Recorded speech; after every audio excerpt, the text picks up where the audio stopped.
Canada का नया visitor visa rule, 10 साल की एंट्री जो कि विजिटर वीजा पे पहले मिलती थी, यानी कि मल्टीपल एंट्री जिसको बोला जाता था, वो हुई बंद। कनाडा ने अपने वीजा पॉलिसीज में कुछ चेंजेस करके मल्टीपल एंट्रीज पर रोक लगाया है। जी हाँ, सो एप्लीकेंट को अब से वीजा जो है वो इशू किया जाएगा केस टू केस बेसिस पर, और उसके लिए अब से जो बार बार फॉरेन आने जाने वाले लोग हैं उनको बार बार अपनी एप्लीकेशन जो है वो सबमिट करवानी होगी, बार बार वीजा के लिए अप्लाई करना होगा। इससे टाइम भी ज्यादा लगेगा और उसके ऊपर से खर्चा भी थोड़ा सा बढ़ सकता है। तो चलिए इसके बारे में थोड़ा डिटेल में आपको समझाते हैं कि ट्रेवलर्स के लिए, यानी कि जो फ्रीक्वेंटली ट्रेवल करते हैं उनके लिए इसका क्या मतलब रहेगा। सबसे पहले बात करते हैं no more long term visa.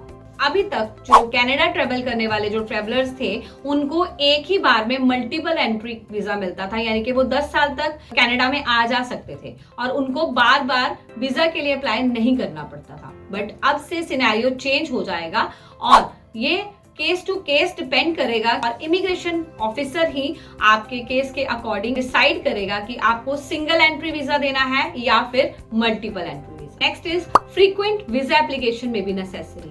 अब से एप्लीकेंट को अगर बार बार कनाडा में एंट्री करनी है, बार बार कनाडा आना है, तो उसको उतनी बार ही एंट्री के लिए वीजा अप्लाई करना पड़ेगा। उसके साथ वीजा एप्लीकेशन के टाइम पे एक तो टाइम ज्यादा लगेगा और दूसरा इसके ऊपर स्पेंडिंग यानी कि उनका खर्चा भी जो है वो बढ़ जाएगा।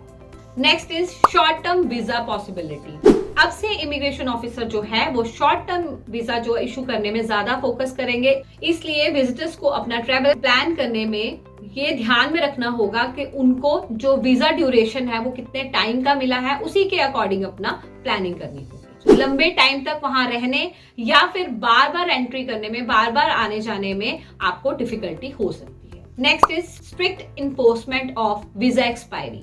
कनाडा की गवर्नमेंट जो है वो उन लोगों पर स्ट्रिक्टनेस करेगी जिनका वीजा एक्सपायर हो चुका है और उनको देश छोड़कर जाना होगा।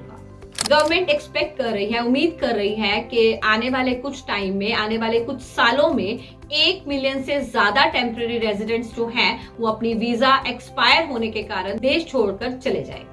Next is plan accordingly. अब से अगर आपको बार बार एंट्री लेनी है कनाडा में, आपको definitely processing time and spending दोनों ही बढ़ जाएंगे। पैसा ज्यादा लगेगा, प्रोसेसिंग टाइम ज्यादा लगेगा, तो आपको पहले से ही प्लानिंग करनी होगी। तो सारे ही डॉक्यूमेंट्स जो हैं उनको आप अच्छे से पहले से प्रिपेयर करके रखें सो दैट आपको टाइम आने पर ज्यादा दिक्कत ना हो। इन सब चेंजेस का मेन एम जो है वो कनाडा की recent economic and social circumstances को ध्यान में रखते हुए विजिटर्स की टेम्परेरी स्टेज को कंट्रोल किया जाए, जिससे कि कनाडा में इकोनॉमिक कंडीशंस या फिर जो उनकी राइट नाउ हाउसिंग की प्रॉब्लम्स हैं उनको कम किया जा सके। सो अब से अगर आप विजिटर वीजा अप्लाई करने वाले हैं कनाडा का, तो आपको बहुत पहले से ही प्लानिंग करनी होगी, प्रॉपरली अपने स्पेंडिंग्स को देखते हुए, अपने वीजा ड्यूरेशन को देखते हुए, अपने पर्पस को देखते हुए। सो अगर आपको भी ये अपडेट अच्छा लगा हो तो ऐसे ही रीसेंट अपडेट्स के लिए हमारे चैनल को सब्सक्राइब करना ना भूलें। Thank you.